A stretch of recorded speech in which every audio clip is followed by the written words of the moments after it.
대구대학교 온라인 무료교육 프로그램 K무크를 알고 계신가요? K무크는 한국형 온라인 공개 강좌 프로그램으로 매시 여러 대학의 우수 강좌들을 오픈, 언제 어디서나 누구든지 보고 들을 수 있도록 온라인을 통해 제공되는 코र्स, 대국민 대상 평생교육 무료 서비스입니다. 대구대학교의 최고의 교수진과 함께하는 총 17개의 다양한 강좌들을 언제 어디서나 무료로 만나보실 수 있습니다. 대구대학교 K무크로 당신의 미래를 그려보세요.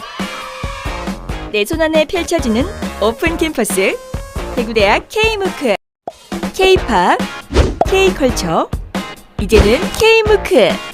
대구대학교 K무크로 당신의 미래를 그려보세요. 새로운 온라인 교육 서비스 K무크에서 당신을 기다립니다.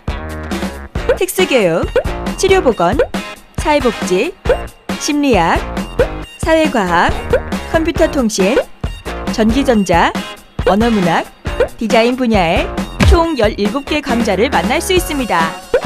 온라인 평생교육 프로그램 K무크를 통해 국내 최고 교수진들의 강의를 누구나 무료로 어디서든 볼 수 있습니다. 대구대학교의 K무크를 통해 목표를 달성해보세요. 내 손안에 펼쳐지는 오픈 캠퍼스, 배움을 통해 세상을 밝히는 대구대학교, 대구대학 K무크.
안녕하세요, 학습자 여러분. 오늘은 K무크 학습자와 만남의 날인데요.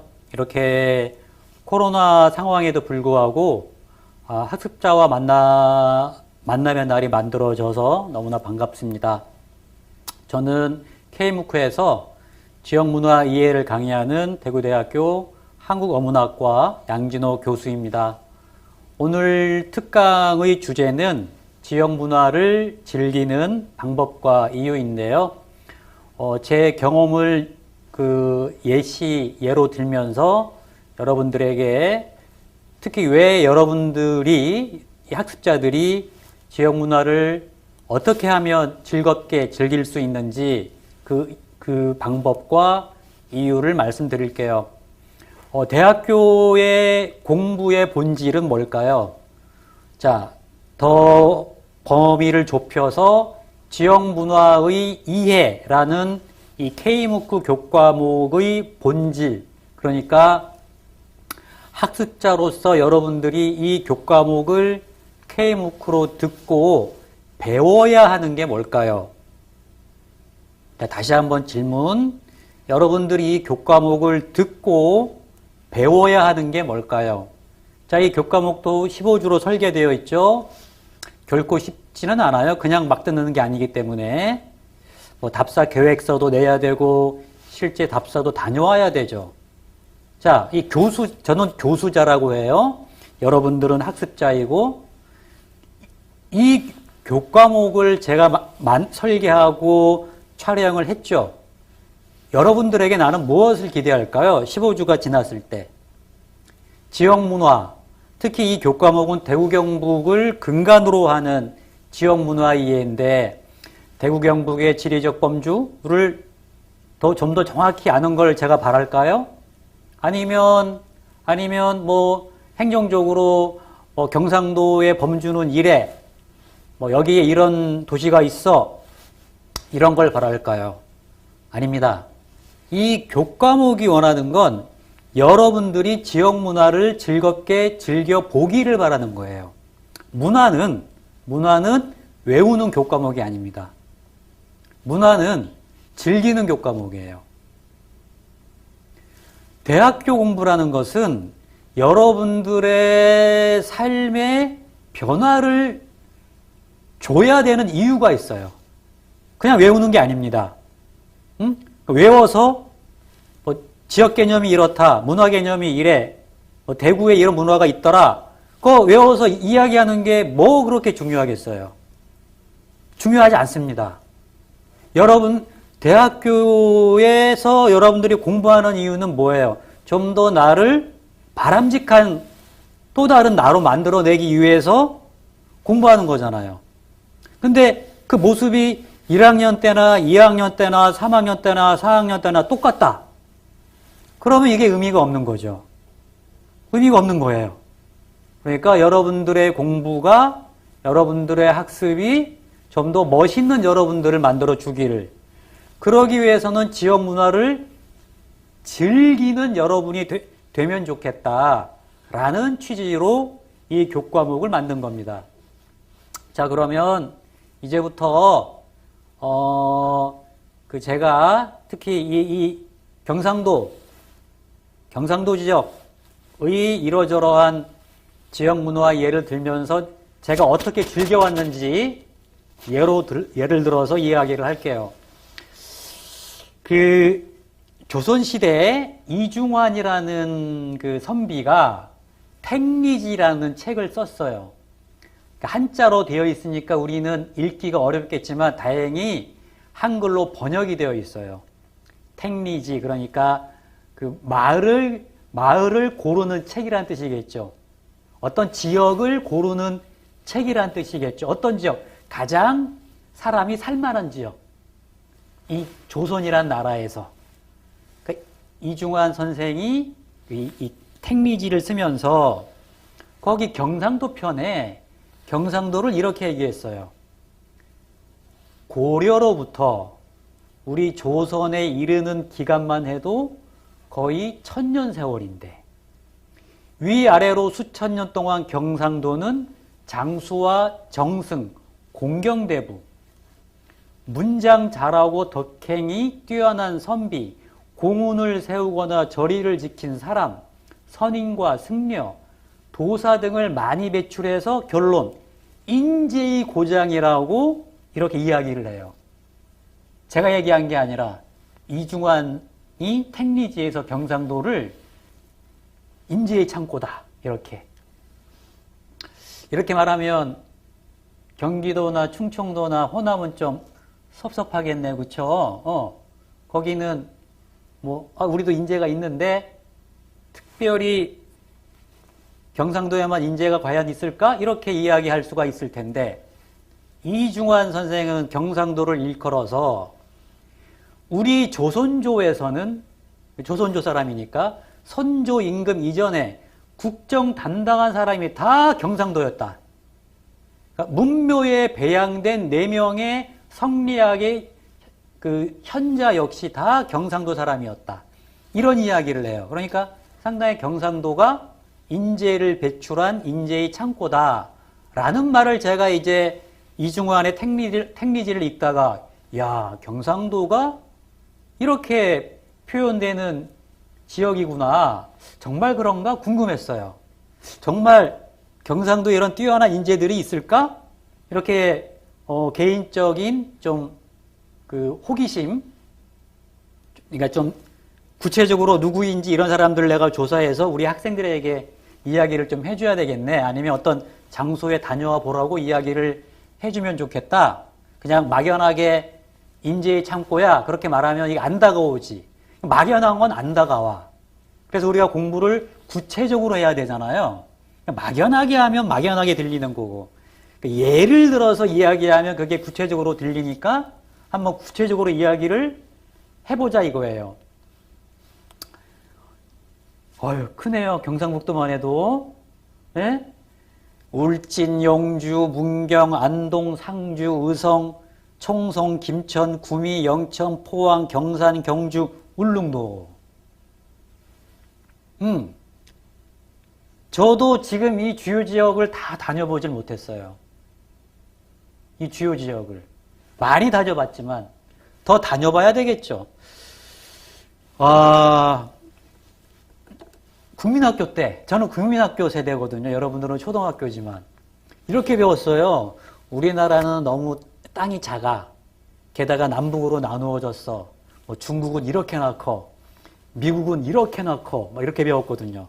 근데 우리는 땅은 작지만 뭐 금수강산이고 대신 이런 장점이 있어. 이렇게 배웠는데 우리나라 크던데요? 참 이상한 얘기인데 제 말을 잘 들어봐요. 참 이상한 얘기인데 땅덩어리는 작은데 지역은 넓고 커요. 나라의 국토 면적은 뭐 중국이나 미국에 비해서 작아 보이지만 나는 아직도 못 가본 데가 많아요, 지금. 우리가 땅덩어리 작아 이렇게 이야기하지만 작다 한들 제가 아직도 못 가본 경상도의 주요 지역이 많아요. 충청도는 더 못 가봤어요. 호남은 더 못 가봤고 강원도도 더 못 가봤어요. 그러니까 우리가 어떻다? 앞으로 답사나 여행의 방식으로 가볼 지역이 참으로 많은 거예요. 응? 작다 말할 게 아니라 이제는 질문을 바꿔서 내가 울진 다녀왔나? 응? 그 금강송의 지역, 금강송, 그냥 소나무가 아니라 금강송이라고 불리우는 그 울진을 내가 다녀왔을까? 영주, 부석사가 있는 영주, 그러니까 무량수전이 있는 영주를 내가 다녀왔을까? 응? 문경. 이게 참, 한자로 써서 그렇지, 우리말로 풀이하면 문경이란 말이 참 예뻐요. 경사스러운 소식을 듣다란 뜻이잖아요. 들을 문자, 그러니까 아주 기쁜 소식을 듣는 지역이 문경이에요. 문경에 가면 문경 세제가 있죠. 세제. 그 세제를 한자어로 말하면 조령, 세조자 써서. 그러니까 조령을 우리말로 푸니까 세제. 알겠어요? 세제. 그 문경 세제 조령산 남쪽 지역을 조령, 영남이라고 이야기하잖아. 영남. 영남의 영이 어디서 온 거냐? 조령. 조령 남쪽은 다 일컬어서 영남이라고 이야기를 하는 거예요. 경상북도, 경상남도 다 일컬어서. 안동, 하회마을, 봉정사 다녀왔을까? 그러니까 정말 우리가 아직도 못 가본 지역이 많아요. 여러분들은 나와 다른 세기, 시간을 살고 있어요. 무슨 말이냐면 나는 여러분들 나이에 한국 문화에 대한 자세한 공부도 못했고 답사를 막 다녀올 수 있는 교통 환경도 아니었고, 갔다 한들 이렇게 스마트폰이 있어서 즉각 기록하면서 클라우드에 보관할 수 있는 그러한 기술도 없었어요. 응? 한번 갈라 그러면 너무나 어려웠고, 가서 기록하는 일도 쉽지가 않았고, 반면에 여러분들은 저와는 다른 장점이 있죠. 그러면서도 보다 더, 좀 더 솔직히 말하면, 우리나라 문화가 나에게는 좋지만, 전 세계적으로, 그땐 그런 질문도 못했지, 전 세계적으로. 과연 이게 인정받을 수 있을까? 인정이 뭐야? 오징어 게임 보세요. 다 한국 놀이문화 가지고 만든 거죠. 한국 놀이문화 가지고. 그건 오징어 게임의 그 게임들은 제가 어렸을 때 골목에서 했던 놀이들이에요. 구슬치기, 무궁화꽃이 피었습니다. 늘 학교 갔다 와서 책가방 집에 확 던져놓고 늘 골목에서 했던 놀이들. 근데 그 한국 놀이를 기반으로 전 세계인들에게 이 엄청난 인기를 끈 콘텐츠를 만들어낸 거잖아요. 그러니까 이제 지역 문화의 이해라는 교과목이 나중에는 여러분들이 지역 답사를 하면서 1인 크리에이터라든지 뭔가 유튜버라든지 이 지역을 기반으로 재미있는 콘텐츠를 만들어낼 수 있는 그러한 배움도 가능한 거예요. 그러니까 지역을 잘 알면 알수록 여러분들에게 유리한 거지 절대 불리하지가 않다. 예, 그런 말씀을 드려보고 싶고, 여러분들이 여기 울진부터 울릉에 이르기까지 한번 이렇게 버킷리스트 만들어서 다녀와 보면 좋겠다, 그런 생각이 듭니다. 저도 아직은 다 못 가봤어요. 예, 다 못 가봤어요. 예, 저도 이제 버킷리스트 만들어서 못 가본 지역은 가보고, 가본 지역도 더 가보고, 그렇게 해볼까 합니다. 자, 올해 여름에 문경세제길을 걸었어요. 올해 여름에 문경세제. 맨날 숙제였어요. 문경세제를 걷는 게. 문경세제라는 것은 영남과 충청도의 경계이잖아요. 영남과 충청도의 경계. 혹시 여러분들 넷플릭스에 공개된 킹덤이라는 조선 좀비 드라마 보셨나요? 거기서 이제 동네에서 시작된 역병을 틀어막는 최후의 거점 장소가 바로 문경이었죠. 응? 문경에 거기를 막아야 이 역병이 충청도 한양으로 올라오지 않는다 그래서 문경을 딱 틀어막죠.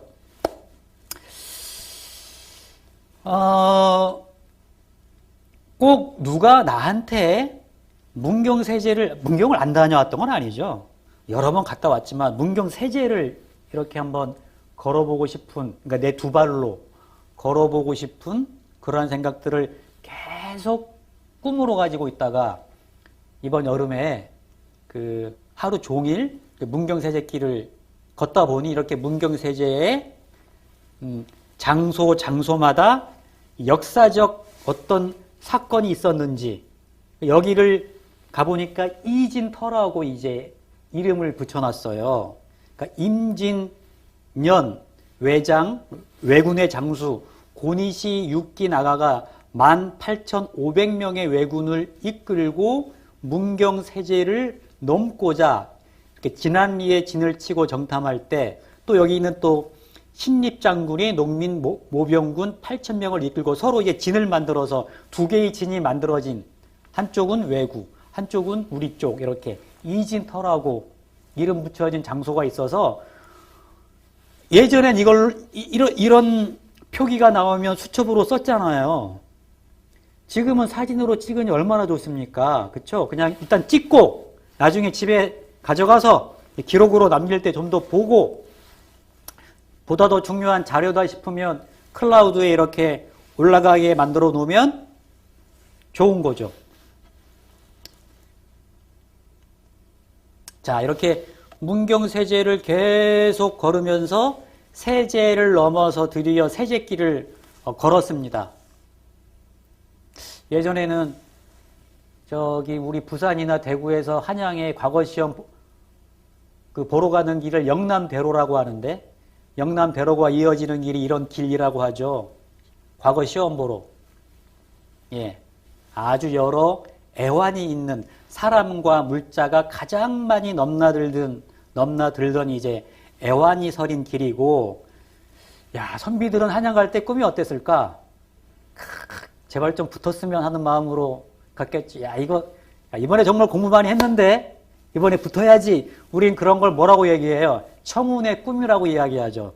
청운의 꿈을 품고, 이렇게 이야기를 하잖아요. 많은 선비들이 청운의 꿈을 품고, 이제 과거보로 이렇게 영남 북부인 문경세제까지 이렇게 와서 넘어가기도 하고, 또 어떤 이들은 가다가 또 집에 돌아가기도 했겠지. 또 어떤 이들은 가다가 주막에서 술 마시다가 못 가기도 했을 테고, 여러 애환이 서려 있는 길이 바로 여기였겠죠. 이 길. 그래서 이렇게 백두대간을 넘던 세제 중에 우리 선인들의 삶을 되짚어 볼 수 있는 저러한 세제길도 걸었고요. 자, 문경이에요. 비가 오고 있죠. 카페입니다. 카페. 문경에 있는 다 쓰러져가는 그 한옥을 문경시에서 타지 청년들에게 이제 활용할 수 있는 기회를 줬는데, 이렇게 멋진 카페가 만들어진 거예요. 저는 제 머릿속에 있는 키워드 중에 하나가 이렇게 청년 내지는 지역, 이런 키워드가 있거든요. 그것을 결합시키면 지역에서 청년들이 어떻게 살아갈 수 있을까?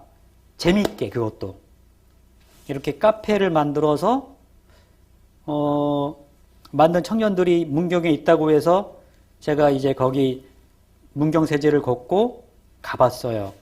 어떻게 이제 영업을 하는지, 그 한옥이 어떻게 개조되었는지 궁금해서 다녀왔었죠. 마침 비가 오는 바람에 그러니까 이제는 그게 예전에는 뭐 식당이나 카페가 교통요지에 있었어야 하는데, 지금은 그게 아니어도 다 차들이 있으니까 교통요지가 아니라 어떤 장소성이나 독특한 분위기가 있으면 그게 입소문이 나기 때문에, 혹은 특히 청년들은 그걸 인스타그램에 올리기 때문에 보고 또 보고 또 보고 온단 말이에요. 그러니까 우리 청년들은 커피 맛이나 마시는 것도 중요하지만 그 장소에서 찍는 것도 중요하잖아요. 아니면 나오는 뭐 이렇게 음식 내지는 커피 찍는 것도 중요하죠. 그래서 이게 많이 이제 알려지다 보니까 문경의 이 카페가, 그러니까 이렇게 지금 틈틈이 저는 이렇게 경상도 지역을 다니면서 제가 못 걸었던 길을 걷거나, 아니면 그 지역의 청년들이나 타지의 청년들이 그 지역을 또 어떻게 변화시키는지, 그리고 이것을 살만한 장소로 만들어내는지, 이런 것도 저한테 굉장히 중요한 주제거든요. 왜 중요하냐? 이 수업을 듣는 우리 많은 학습자들이 결국에는 이 지역에서 살아간단 말이에요. 넓게 보자면 뭐 대구나 경상도나 인근 지역에서. 물론 서울로 갈 수도 있겠지. 안 가는 사람도 있단 말이야. 다 가는 게 아니기 때문에. 우리 어떻게 살아갈까? 어떻게? 그것도 재미있게. 어떻게 재미있게 살아갈까? 그러려면 이미 어떻게 재미있게 살아가는 사람들을 많이 만나봐야 되잖아요.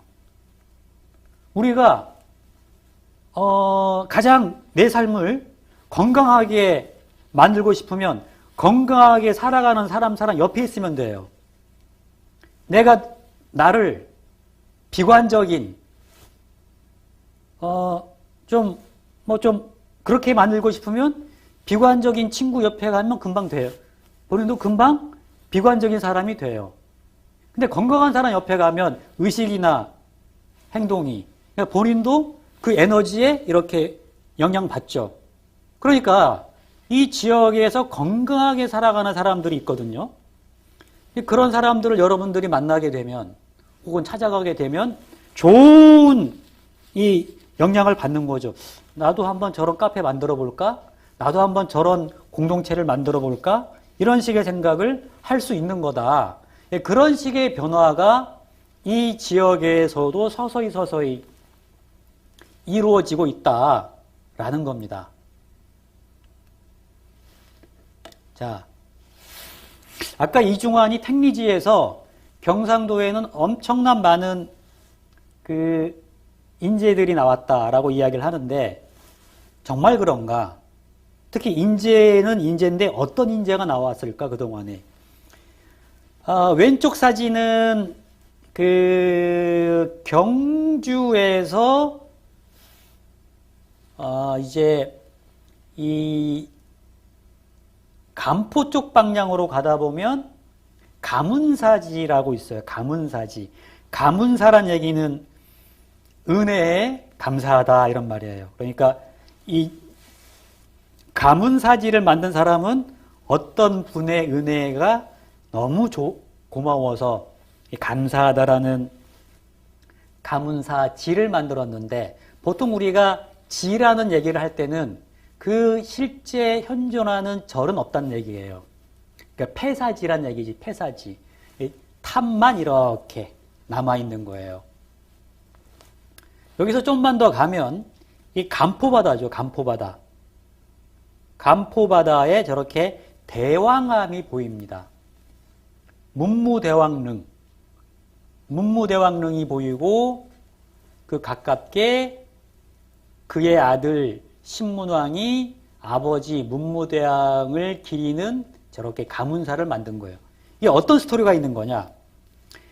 이 문무대왕은 통일신라의 기초를 닦은 분이에요. 통일신라의 기초. 그러니까 한반도 전역을 신라 땅으로는 못했죠.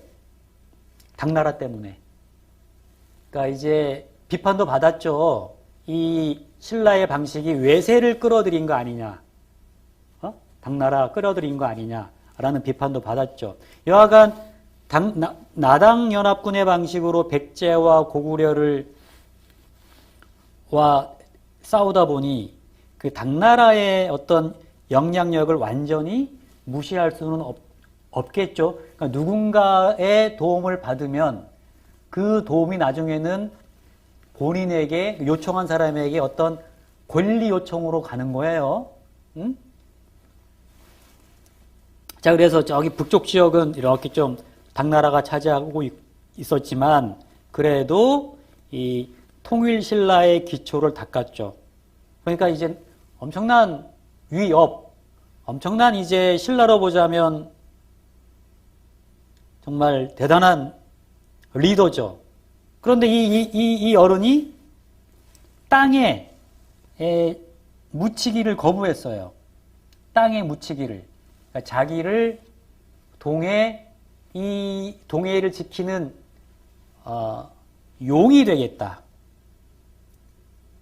그러니까 우리가 실제 문무대왕이 용이 되었다라고 생각할 수는 없겠으나, 우리가 그 대목에서 좀 더 헤아려야 되는 것은 그 마음이겠죠. 마음.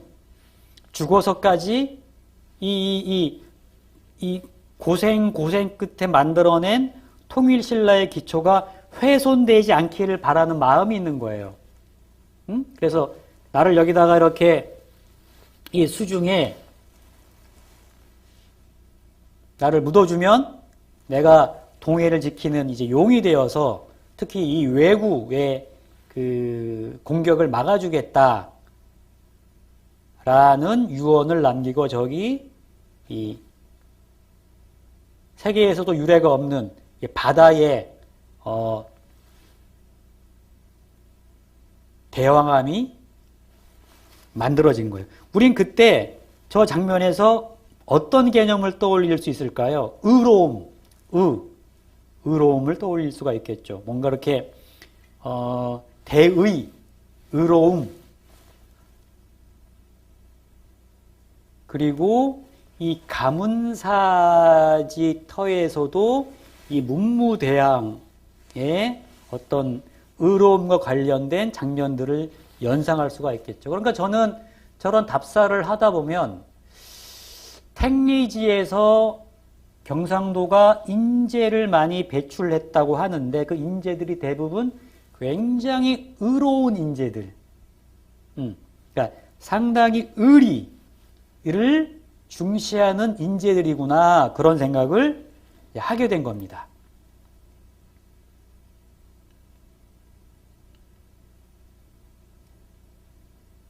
자, 아까 말씀드렸죠. 문무대왕 나당연합으로 고구려 멸망시키고 당나라 군대도 대파했고 대동강 이남을 통일했으나 죽은 다음에 외병 침략 막겠다는 일념으로 간포 앞바다에 대왕함에 안장되었고 그의 아들 신문왕이 문무왕 은혜에 보답하기 위해서 가문사를 완성한 거다.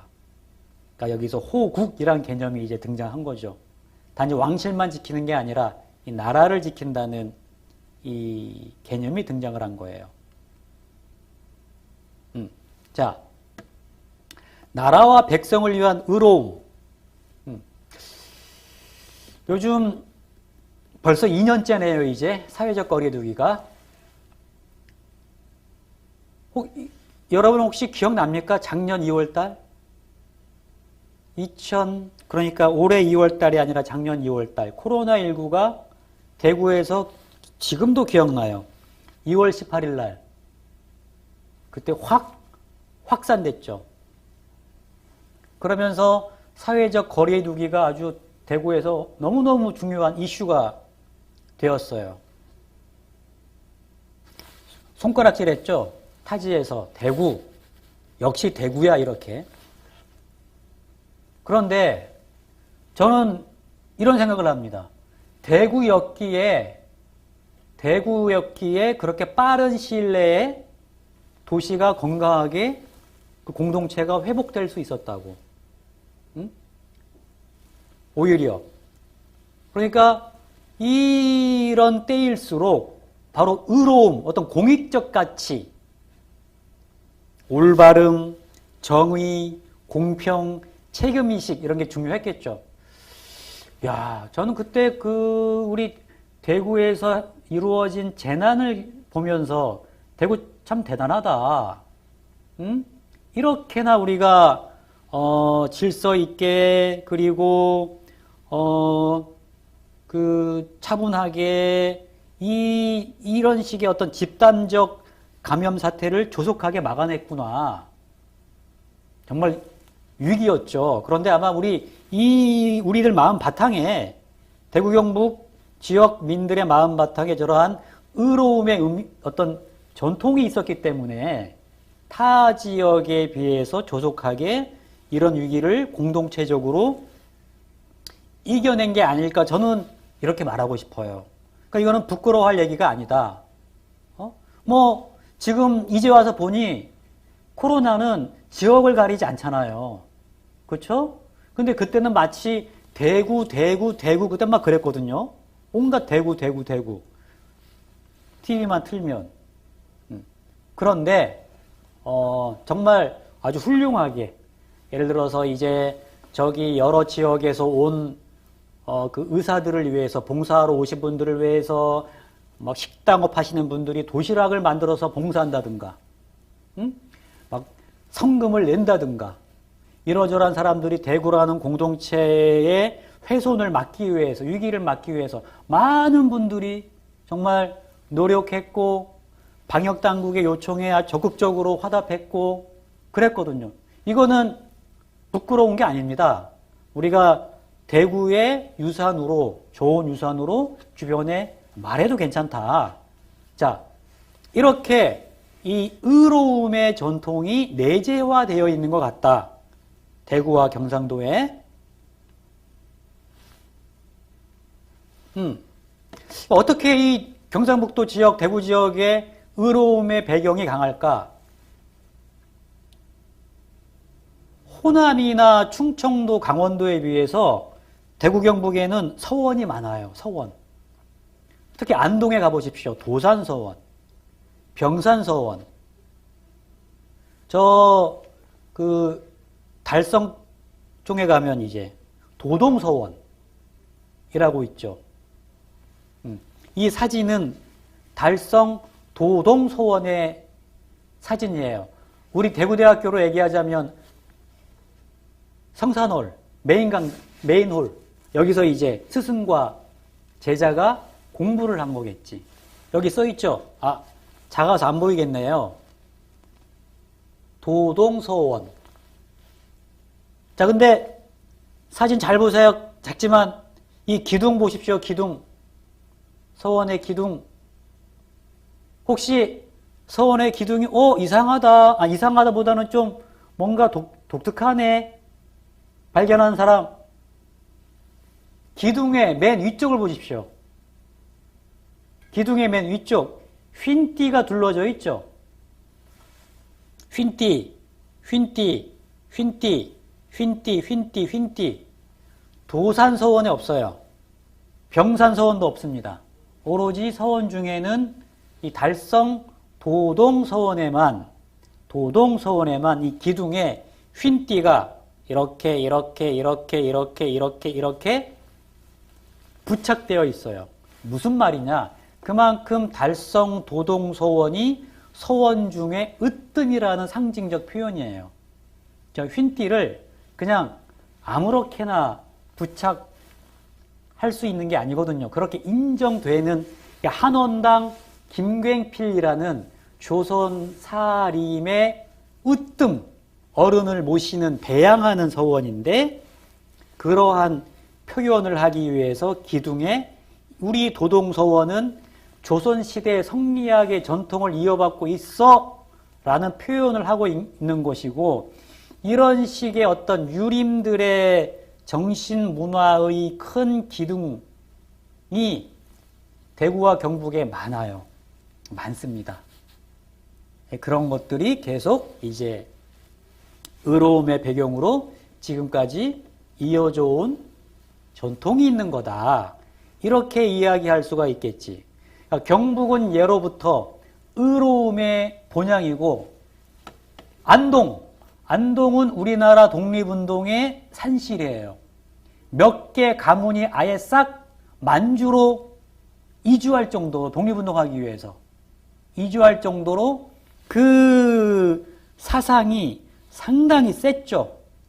다른 지역은 그렇게 막 몇 개 집안이 한꺼번에 만주로 이사한 일이 없어요. 응?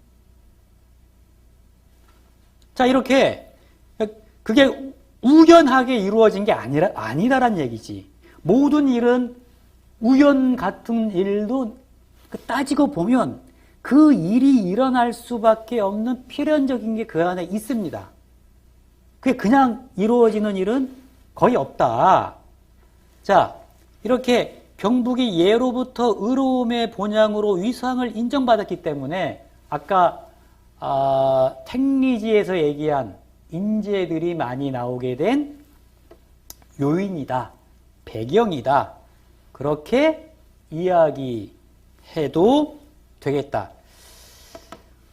많은 학생들이 대구 달성에 세계 유네스코 문화유산,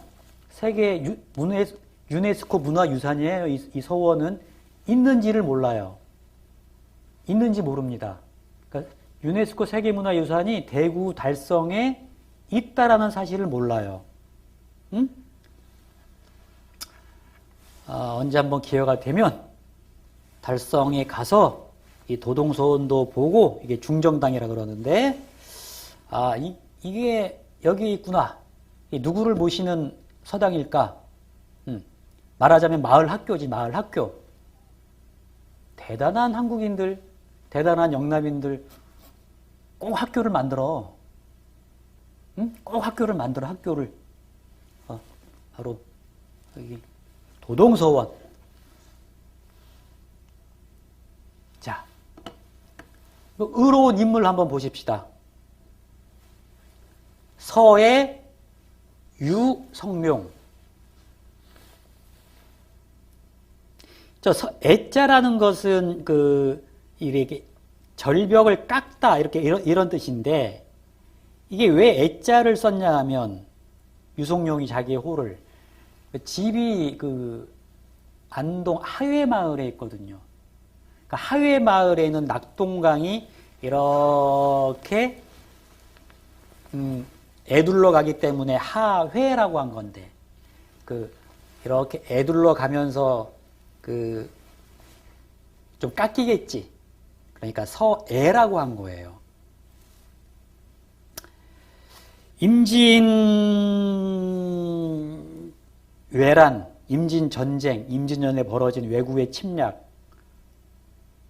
아니, 왜 이렇게 일본은 우리나라를 왜 이렇게 오랫동안 수차례 괴롭혔을까요?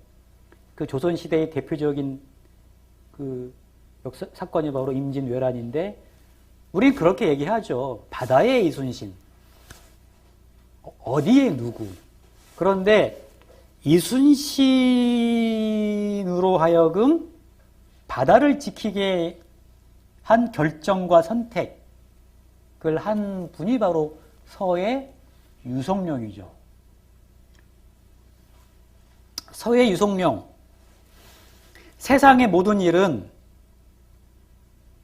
특히 높은 관직에 올라갈수록 쉬운 게 없을 것 같아요. 그렇죠? 반대파, 기회주의자. 전쟁은 무슨 전쟁? 우리 중국으로 가버리자. 선조 임금이 그랬잖아요. 선조가 막 조선을 포기하려고 하지 않았습니까? 야, 근데 갈란다 이런 식으로. 말리고 말린 사람이 서애죠. 그 다음에 서의 유성룡이 전쟁이 끝났을 때 하회마을에서 다 이제 관직 관두고 무엇을 썼나요? 징비록. 응? 징비록. 기록을 남긴 거예요. 우리들에게. 왜? 다시는 이런 일 겪지 말라고. 다시는 이런 일 겪지 않았으면 좋겠다. 그래서 후세인들에게, 우리 후손들에게 다시는 이런 식의 끔찍한 재난을 겪지 않기 위해서 우리가 어떤 재난을 겪었는지, 어떤 일들이 벌어졌는지 징비록이라는 기록을 남긴 거죠. 그러니까 얼마나 그 마음이 고결합니까? 왜 제가 지금 고결하다고 했나요? 그때 뭐 원고료가 있습니까? 아니면 누가 서예 선생한테 징비록 써달라고 부탁을 했겠나요? 그렇죠?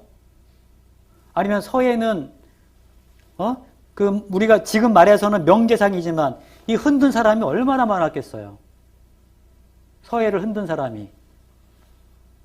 그냥 그럼에도 불구하고 마음의 중심을 잡고 끝까지 버티면서 이제 이 전쟁 전체의 판을 읽어내는 리더로서 이제 정말 대단한 역할을 한 거죠.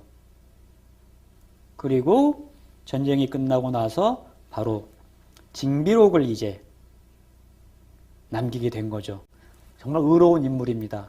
이미 신라 시대부터 우리는 의로운 인물들을 만나왔고 이런 식의 인물도 있고 바로 이렇게 장진홍이라는 식민지 시대 조선은행 대구 지점에 폭탄 의거를 일으킨 장진홍이라는 분도 배출한 지역이 바로 영남이다, 경상도다. 보통 이게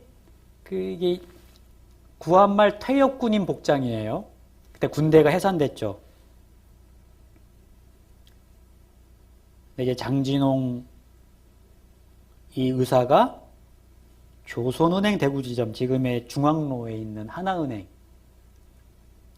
거기에 이제 폭탄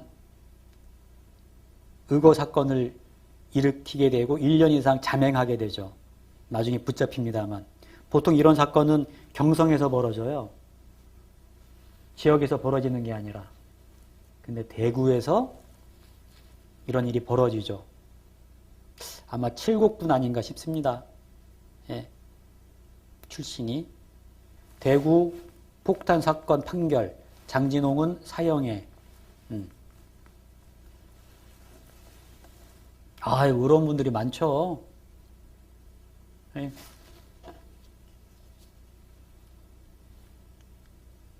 자, 장진홍 사건과 관련되어서 1년 6개월을 감옥살이한, 그래서 여러분들이 국어 교과서에서 배운 시인, 이육사 시인, 안동 출신이지만 한 20년 대구 남산동에서 살게 되죠. 본래 이름은 이원록이지만 장진홍 사건이 터졌을 때 대구 일제경찰이 혹시 너희들이 한 거 아니야? 이렇게 이육사 형제를 아무런 혐의도 없이 증거도 없이 1년 6개월 감옥살이를 시켜요.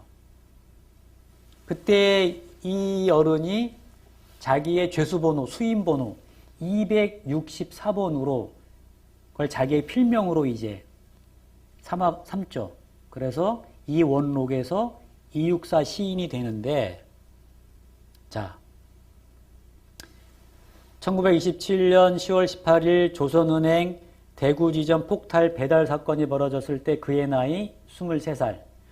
근데 그냥 붙잡혀 들어가서 한 1년 7개월. 그러면 대부분 7개월도 긴데 1년 7개월 살았으면 엄마 아빠가 야, 너는 이제는 안 돼. 방에만 있어. 이러거나 아니면 본인도 아이고야. 아이고 싫어. 나라는 무슨 나라 이미 망했는데. 이럴 수 있겠는데 이때부터 더 이육사의 길을 걷게 되는 거예요. 이 양반은 왜 이러냐? 퇴계 이황 선생의 직계 후손입니다. 퇴계 이황 선생, 조선 성리학의 으뜸이라고 이야기되는 이황의 직계, 반계도 아니고 직계 후손이에요.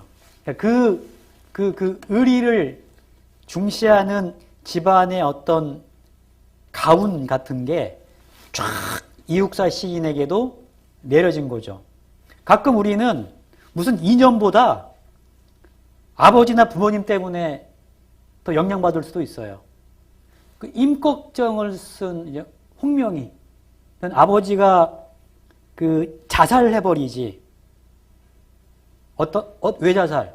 그때 나라가 일제에 넘어갔을 때 아버지가 목매달아 자살해버려요. 그러면서 유언을 남기죠. 너는 절대 친일하지 마라. 그래서 홍명희 선생이 일생을 친일하지 않아요. 친일. 그러니까 아버지 유언이 워낙 셌던 거죠. 아버지 유언이. 이렇게 우리는 왜 살아가면서 아버지나 어머니가 어떤 굉장히 우리를 예뻐하다가 한두 번 강하게 요구할 때가 있잖아요. 이건 안 돼! 이렇게 해줘! 이런 식으로. 그런 것들이 내가 받아들여질 때는 평생 나의 좌우명처럼 이제 받아들여지는 거겠죠.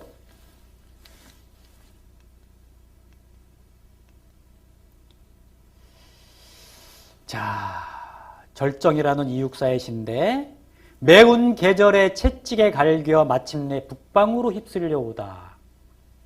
하늘도 그만 지쳐 끝난 고온 서리빨 칼날진 그 위에서 막 매서운 추위가 막 눈폭풍이 몰아치는 만주 어느 벌판을 걸어가는 시인이 안 떠오릅니까?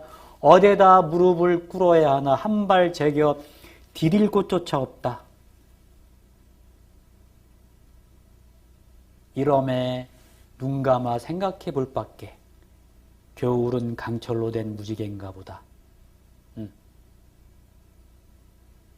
정말 막 몰리고 쫓기고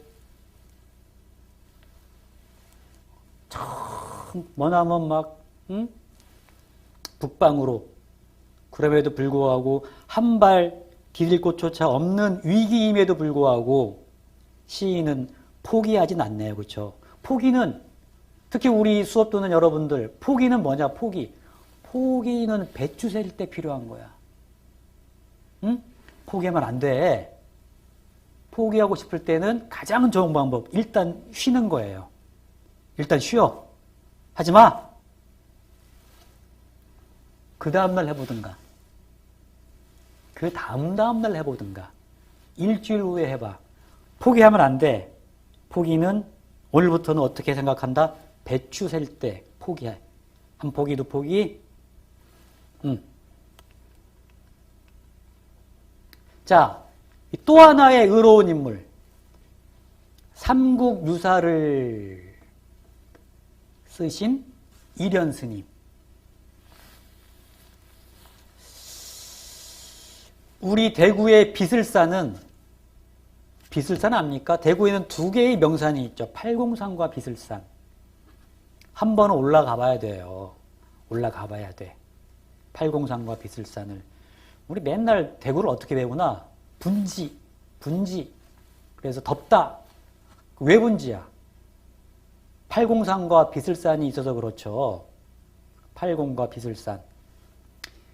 비슬산에는 이련 스님의 스토리가 워낙 많아요. 그러니까 삼국유사를 거기서 구상을 한 거지. 삼국유사를. 어디서? 대견사에서. 그 비슬산에 대견사라고 있어. 대견사는 걸어서 안 올라갈 수도 있어. 그저 아이들 타는 기차 같은 게 있는데 대견사까지 올라가. 대견. 큰 걸 본다는 얘기겠지. 대견사. 대견사에 가면 마음이 쫙 트여요. 앞에 그냥 쫙 풍광이 정말 뭔가 아이고 내가 너무 그동안 좀 작고 사소한 거에 좀 이렇게 집착해 왔구나. 그런 생각들을 가지게 하지. 근데 왜 이 어른이 의로운 어른이냐? 이거는 이 땅 사람들의 기억의 집대성이죠. 삼국유사가. 이 땅 사람들의 기억. 이게 왜 중요하냐? 자, 이 삼국유사는 몽골 침략, 고려시대 때. 경산 사람이잖아요. 얼마나 몽골 침략이라는 게 나라를 그냥 얼마나 흔들어 놨습니까? 고려시대 때. 왕실은 강화도로 도망가 버렸지. 맘대로 했겠죠, 그쵸? 나머지 지역을. 어머니 돌아가신 다음에. 이상하죠, 근데. 아니, 교수님, 몽골 침략 끝나고 어머니 돌아가신 다음에 글을 왜 씁니까?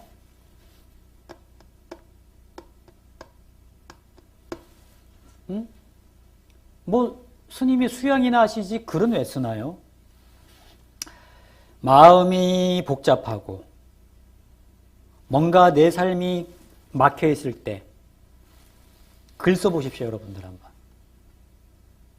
글은 자기를 굉장히 정리시켜줘요. 글에는 신비한 힘이 있습니다. 블로그 하는 분이 계신가요, 혹시? 아니면 무슨 스마트폰 메모장에 메모하시는 분들이 계신가요? 글은 치유의 효과가 있어요. 그 자체가. 글을 쓰면 마음이 진정되고 내 마음이 붙잡혀지고 내 삶의 정체성, 과거, 현재, 미래가 질서 있게 잡혀져요. 이미 망한 나라, 결단난 나라 이지만 이련 스님은 이 땅에 옛날부터 중국의 역사가 아니라 다른 나라 땅 사람들의 기억이 아니고 이 땅 사람들의 역사, 이 땅, 우리 이야기를 집대성한 거예요. 김부식의 삼국사기는 그렇지 않아요. 김부식의 삼국사기는 중국의 역사, 방식을 따라서 중국식으로 만들어낸 중국화된 우리 역사지만 이 삼국유사는 그렇지 않다. 저거는 우리들의 민담, 우리들의 기억, 우리들의 판타지. 이게 바로 삼국유사에 있는 거죠. 대견사에서 오랫동안 계시죠. 말년에는 군이 인각사로 가잖아요. 거기서 집필을 하는 거죠. 삼국유사가 없었다면 우리는 우리 이 땅 사람들의 기억을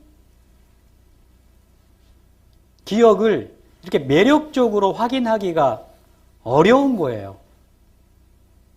지금 저것도 우리말로 다 번역되어 있으니까 여러분들이 이렇게 읽으면 좋죠.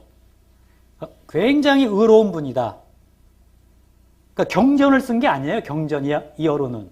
경전, 무슨 뭐 법화경이니 화엄경이니 이런 경전 쓴 게 아니라 이 땅 민중들의 기억. 그러니까 이 땅 민중들이 기억하고 있는 것들을 이제 삼국유사라는 책으로 펴낸 건데 정말 대단히 의로운 어른이다 라고 저는 이야기하고 싶어요. 그러니까 이렇게나 의로운 분들이 많다. 저는 만약에 이거를 그 책으로 낸다면 의로움이라는 개념을 가지고 제가 만났던 분들, 그렇죠? 그 장소들 사진도 찍고 이런 분들에 대한 간단한 이야기도 쓰고 그런 것들이 그냥 전통이 끊긴 게 아니라 작년에 대구 사람들이 겪었던 코로나 위기를 이겨낼 수 있는 어떤 내적인 힘이었다. 이렇게 쓰기도 하고, 아니면 우리 학습자들에게도 이러한 의로움의 에너지가 있다. 뭐 기운 내자라든가. 이렇게 더, 책을 마무리할 수도 있는 거겠죠.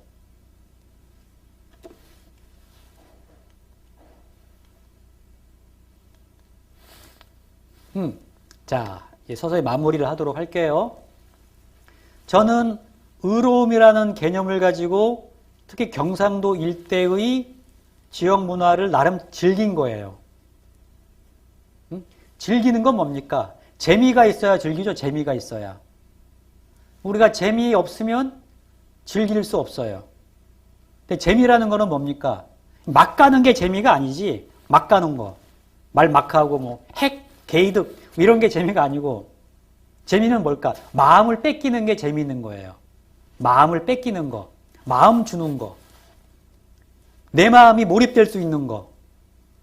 마음이 몰입되면 집중이 되고 거기서 뭔가가 더 해석이 되고 뭔가가 더 나오겠죠.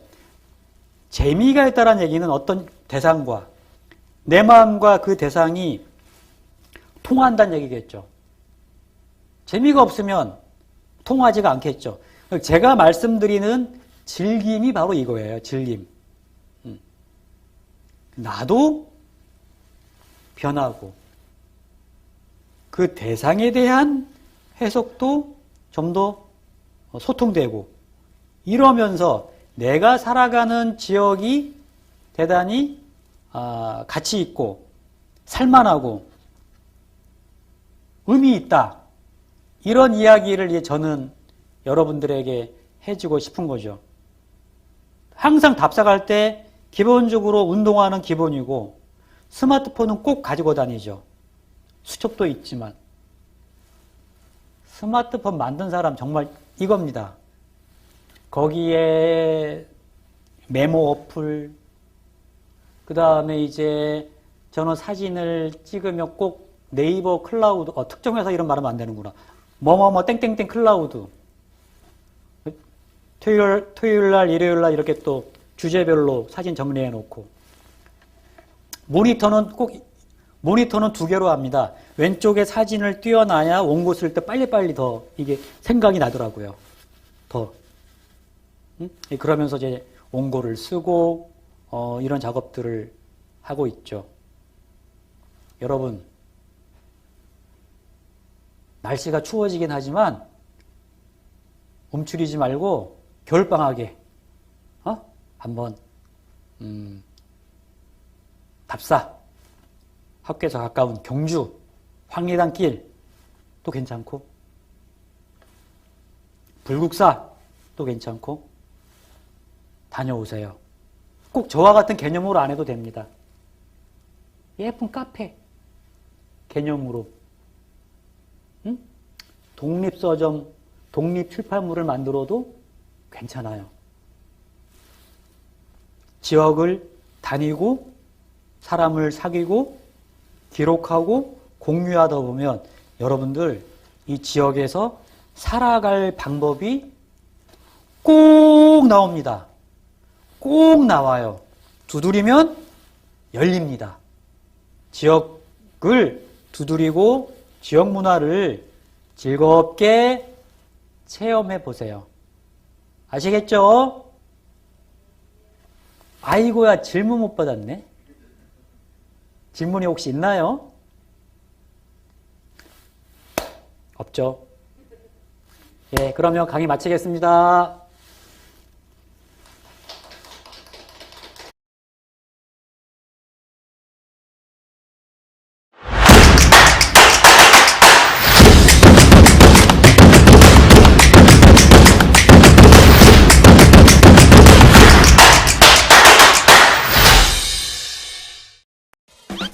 대구대학교 온라인 무료교육 프로그램 K무크를 알고 계신가요? K무크는 한국형 온라인 공개강좌 프로그램으로 매학생, 여러 대학의 우수 강좌들을 오픈, 언제 어디서나 누구든지 보고 들을 수 있도록 온라인을 통해 제공되는 코र्स, 대국민 대상 평생교육 무료 서비스입니다. 대구대학교의 최고의 교수진과 함께하는 총 17개의 다양한 강좌들을 언제 어디서나 무료로 만나보실 수 있습니다. 대구대학교 K무크로 당신의 미래를 그려보세요. 내 손안에 펼쳐지는 오픈 캠퍼스 대구대학 K무크.